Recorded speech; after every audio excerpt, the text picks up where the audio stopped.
Здравствуйте, дорогие любители вязания! Посмотрите, какую красоту я для вас сегодня приготовила. Будем вязать вот такой красивый узор.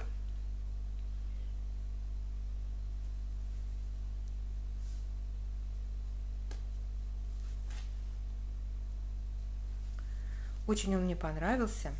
И узор это номер 60 из книги японского дизайнера Хитоми Шиды «260 узоров спицами». Кто с нами вяжет, кто знаком с творчеством Хитоми Шида, у нее еще есть книга 250 японских узоров. И на нашем канале уже очень много связано узоров из этих обеих книг. Кому интересно, пройдите по ссылке внизу. Под каждым нашим видео с японскими узорами есть ссылки на мастер-классы по вязанию узоров из вообще японских узоров и из книг, именно из книг Хитоми Шида. И как всегда, прежде чем начать вязать, я вам немножко расскажу схему для тех, кто с нами вяжет первый раз, кто первый раз вяжет вообще по японским схемам. Вот этот узор из книги, фотография, как он там выглядит, и вот схема узора. Сразу хочу обратить ваше внимание, и это самое главное, что в японских схемах петли все обозначены так, как они выглядят на лицевой стороне изделия. И поэтому по этим схемам очень легко вязать по кругу. Мы вяжем по кругу, читая все ряды справа налево, и вот просто вяжем, читая схему. Очень удобно. А при поворотном вязании у нас ряды делятся на четные и нечетные. И если в нечетных рядах, а они при поворотном вязании лицевые ряды, мы читаем схему справа налево и вяжем ее так, то в четных рядах, в изнаночных рядах, мы читаем схему и читаем условное обозначение в ней наоборот. Если вот пустая клеточка, показано, что это лицевая петля на лицевой стороне и изнаночная петля на изнаночной стороне. Значит, в изнаночном ряду мы будем эту пустую клеточку провязывать как изнаночную петлю. И наоборот, если у нас вот изнаночная петля, на лицевой стороне мы вяжем ее изнаночной, то в изнаночном ряду мы будем вязать ее лицевой петлей. Раппорт узора составляет 17 петель в ширину и 10 рядов в высоту. Но перед раппортом, перед этими 10 рядами мы 4 ряда вяжем, они не входят в раппорт узора, они образуют вот такую кайму. Ну давайте будем начинать. Нет, еще не будем начинать. Я что хочу сказать. Когда мы вяжем узоры зубчатыми краями, то нередко от вас поступают вопросы. Я вяжу шарф или я вяжу палантин. Как сделать так, чтобы на противоположной стороне тоже были зубчики? Я специально закрыла петлю этого образца, чтобы показать вам, что на противоположной стороне тоже зубчики появляются, только они будут несимметрично этим зубчиком. Если здесь зубчик, выемка, то на месте, где был зубчик, на противоположной стороне будет выемка, а где была выемка на этой стороне, на начальной стороне, здесь уже будет зубчик. Но красоте палантина или шарфика это нисколько не мешает. Все, теперь уже точно будем начинать. Набираем на спицы 19 петель вместе с кромочными. Первую кромочную я снимаю, последнюю кромочную провязываю изнаночной. Вяжем первый лицевой ряд. Все петли лицевые.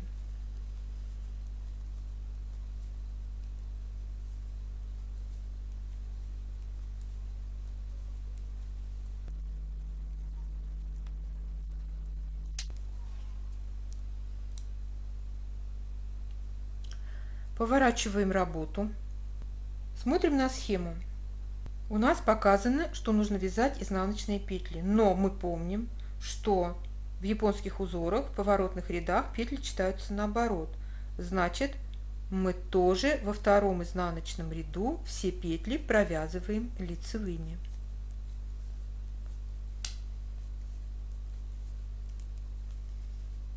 Я забыла сказать, что темная клеточка это значит нет петли. Мы не обращаем внимания на эти темные клеточки, когда вяжем. Мы просто их пропускаем. Вот, провязали 2 ряда, смотрим на схему, вяжем 3 ряд. Все петли вяжем изнаночными.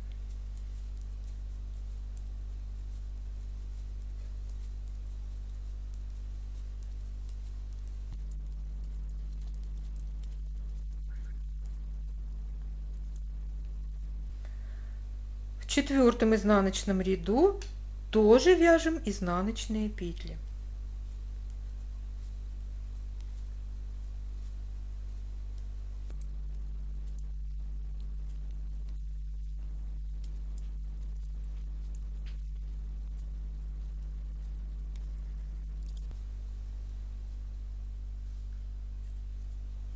Провязали 4 ряда, они не входят в основной раппорт узора. И начинаем вязать сам узор. Первый лицевой ряд. Сразу после кромочной провязываем 2 вместе лицевой с наклоном влево. 6 лицевых.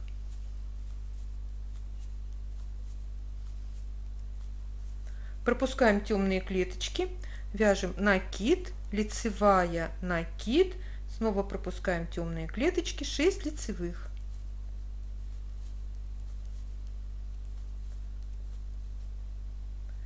И 2 вместе провязываем лицевой с наклоном в правую сторону. Так как я вяжу бабушкиными петлями, мне нужно для этого петли развернуть. Второй изнаночный ряд.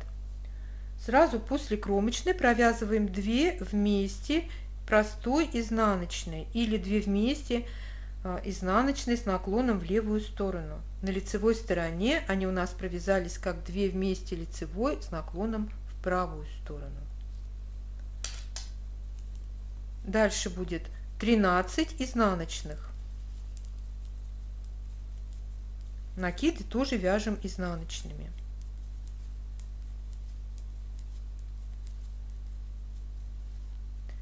Последние 2 петли провязываем вместе изнаночной скрещенной. Вот есть 2 способа, как это сделать. Показываю первый способ. Снимаем петли, не провязывая, на правую спицу и меняем их местами. Вот таким образом. Чтобы вторая петля сзади обогнула первую. Выставляем ее перед первой петлей на первое место. Возвращаем на левую спицу и провязываем 2 вместе изнаночной. Или мы провязали 2 вместе изнаночной с наклоном в правую сторону. А на лицевой стороне они провязались 2 вместе лицевой с наклоном в левую сторону.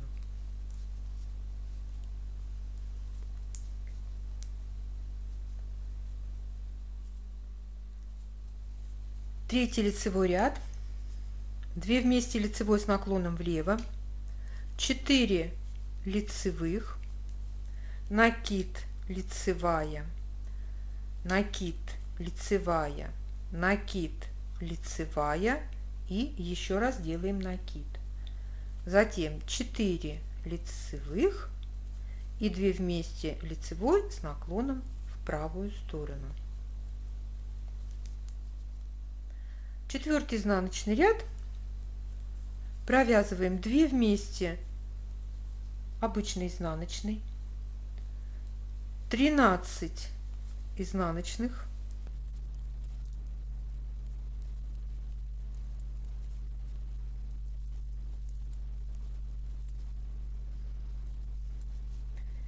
и 2 вместе провязываем изнаночной скрещенной. Можно вот так еще это сделать. Вот так вот подхватываем обе петли, начиная со второй, и вот разворачиваем их и возвращаем на левую спицу. И провязываем 2 вместе изнаночной скрещенной. И у нас они на лицевой стороне провязались как 2 вместе лицевой с наклоном в левую сторону. 5-й лицевой ряд. 2 вместе лицевой с наклоном влево, 2 лицевых, накид, лицевая петля. Один раз так провязали, накид, лицевая петля, второй раз, накид, лицевая, третий, накид, лицевая, четвертый, накид, лицевая, пятый, накид, лицевая, 6, накид, лицевая, 7 раз и еще раз делаем накид. Дальше будет 2 лицевых, 2 вместе лицевой с наклоном вправо. То есть у нас в процессе вязания сначала узор сужается, и затем за счет накида в 5 ряду он расширяется. 6 изнаночный ряд, 2 вместе изнаночной, 17 изнаночных,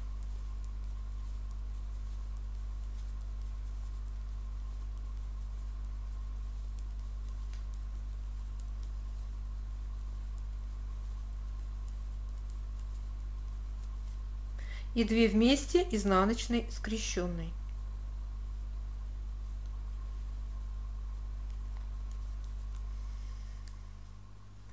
Седьмой лицевой ряд. 2 вместе провязываем лицевой с наклоном влево, 15 лицевых,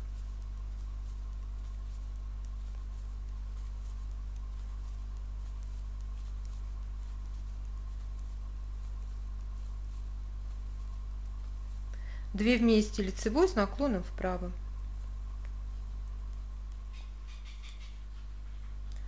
В 8 изнаночном ряду все петли провязываем лицевыми.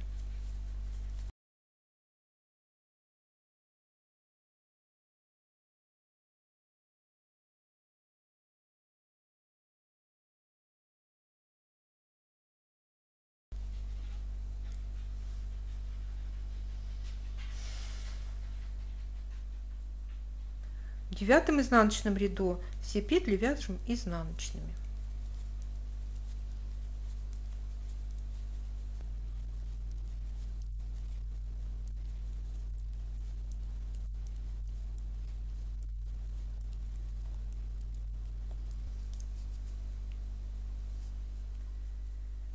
И 10 изнаночный ряд, последний ряд раппорта, тоже все петли провязываем изнаночными.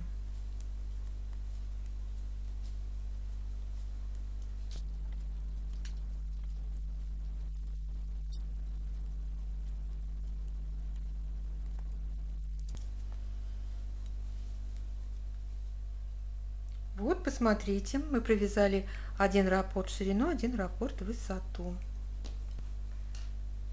И когда мы будем продолжать вязание и повторять эти раппорты, мы получим вот такой красивый узор. Ставьте лайки, если он вам понравился, пишите комментарии. Подписывайтесь на наш канал, присоединяйтесь к нам везде, где мы есть в интернете. Все ссылки вы найдете под каждым нашим роликом в инфобоксе. А я желаю вам здоровья, удачи, позитива и ровных легких петелек. Пока-пока!